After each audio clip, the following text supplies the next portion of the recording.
Mesdames et messieurs, bonjour et bienvenue dans cette tranche d'information internationale. Nous démarrons cette édition avec le Soudan où des violents affrontements entre l'armée soudanaise et les forces paramilitaires de soutien rapide se poursuivent à Khartoum depuis le 15 avril. Les récits d'évasion et d'exode devenant de plus en plus fréquents parmi les résidents locaux, parmi lesquels Khaled Nimri, 12 ans. Mardi, au moins 400 personnes ont été tuées et plus de 460 blessés selon le ministre de la Santé de ce pays d'Afrique du Nord-Est. Mir a été piégé dans le lieu de travail de son père pendant 3 jours et coupé d'électricité et d'eau en raison des affrontements. Dans un état constant de peur, le bruit des balles et un environnement chaud et bruyant dû à une panne d'électricité. Mir a été privé de sommeil et a finalement réussi à s'échapper du bâtiment assis avec les adultes et partage son expérience inconcevable avec la China Global Television. Mir a dit que tout ce qu'il espère, c'est la fin de la guerre. Dans son récit, Mir a déclaré qu'il avait l'habitude d'aller sur le lieu de travail de son père pendant les vacances. Ce jour-là, il est allé avec son père pour observer le processus de photographie avec les photographes là-bas. Il était 9 h du matin et j'étais assis et je jouais à des jeux vidéo, mais tout à coup, j'ai entendu le bruit du coup de feu. Au début, je pensais que c'était des sons normaux. Je suis allé à la fenêtre pour m'assurer. Je l'avais trouvé venant d'un loin, mais bientôt, la situation a changé et les forces du soutien rapide se sont apparues près de notre bâtiment et l'électricité a été coupée à partir de ce moment, a déclaré Mir. Nous n'avons pas de nourriture et personne ne pouvait sortir. L'eau a été coupée et les forces de soutien rapide sont devenues très proche du bâtiment et les affrontements augmentent autour de nous. Nous avons essayé de nous cacher et les gens fuyaient. Il y avait des balles volées et les fumées partout. Les gens tiraient et couraient dans les rues. La situation était incroyable, se souvient-il. La Russie a déclaré mercredi que ses forces avaient touché des dépôts de munitions ukrainiennes et d'autres cibles militaires dans de nombreux endroits, tandis que l'Ukraine a affirmé qu'elle avait également touché des cibles militaires russes. Romaric Majestan. Les forces armées russes ont continué de frapper des cibles, notamment des cibles militaires ukrainiennes, dans les directions de Kupiak, Krani et Liman en Ukraine et d'autres, a déclaré mercredi le porte-parole du ministère russe de la Défense, Igor Konashenkov, lors d'un point de presse quotidien. Le ministère a déclaré que les forces armées russes avaient également attaqué le dépôt de munitions de la 108e brigade de défense territoriale et le dépôt de munitions de 72e brigade mécanisée à Donetsk. Le porte-parole a déclaré que les troupes russes avaient également détruit le système d'artillage M777 de fabrication américaine à Kherson. Pendant ce temps, l'armée de l'air russe a également abattu un avion Su-25 dans la région. L'état-major général des forces armées ukrainiennes, AFU, a affirmé le même jour que l'armée russe avait concentré ses efforts principaux sur lancer des attaques de plusieurs directions telles que Bakhmut, Avdiivka et Mariivka. Les troupes ukrainiennes ont repoussé les attaques russes au cours des dernières 24 heures. Plus de la moitié des personnes interrogées sont positives quant aux perspectives commerciales en Chine, car le pays a assoupli ses restrictions Covid et mis davantage l'accent sur son économie, selon un livre blanc publié mercredi par la Chambre des commerces américaine en Chine. Yessid Gwengar. Selon le livre blanc, 59% des membres interrogés de la Chambre sont optimistes quant à la reprise économique de la Chine. Les membres de la Chambre Chine dans le secteur de la consommation s'attendent à la plus forte croissance et personne dans le secteur des services ne prévoit une croissance négative du marché.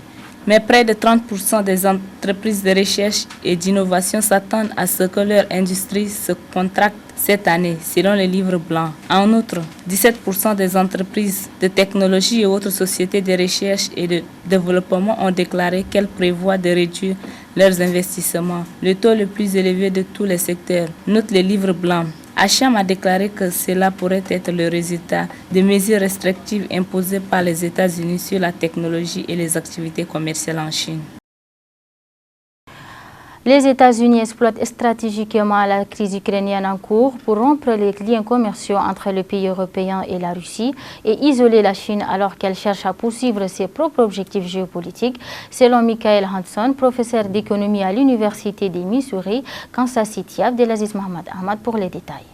Dans une interview avec le China Global Television Network, mardi, Woodson a déclaré que la crise ukrainienne avait eu des conséquences économiques plus profondes qu'un simple conflit militaire et pense qu'elle pourrait s'avérer décisive pour remodeler la structure de l'ensemble de l'économie mondiale au cours des prochaines années et décennies à venir. Il a déclaré que les pays pourraient devoir prendre une décision quant à leur dépendance vis-à-vis des États-Unis à l'avenir. De toute évidence, ce qui semble n'être qu'une guerre militaire est en fait une guerre sur la façon dont l'ensemble de l'économie mondiale va être structuré au cours des 10 ou 20 prochaines années. Est-ce que cela va être structuré sous contrôle américain et est-ce que d'autres pays vont être dirigés au profit de l'économie des États-Unis? Ou seront-ils dirigés pour s'aider mutuellement à se développer par des échanges et des investissements mutuels les uns avec les autres en devenant indépendants de la dépendance à l'égard des États-Unis pour leur alimentation, leur technologie, leur puce informatique, a déclaré le professeur. Le conflit russo-ukrainien provoquant une crise mondiale majeure de l'énergie et des céréales. Woodson a déclaré que les États-Unis essayaient maintenant d'utiliser davantage la situation comme un moyen de couper les liens économiques entre la Russie et les pays européens en imposant des sanctions au pétrole et au gaz russe. Il a également accusé les États-Unis d'avoir mené un acte de sabotage en détruisant les pipelines Nord Stream pour atteindre leurs propres objectifs géopolitiques comme un stratagème pour rendre les entreprises européennes plus dépendantes des États-Unis et dans le but ultime de les empêcher de se tourner vers l'Est et de renforcer leurs liens avec la Chine.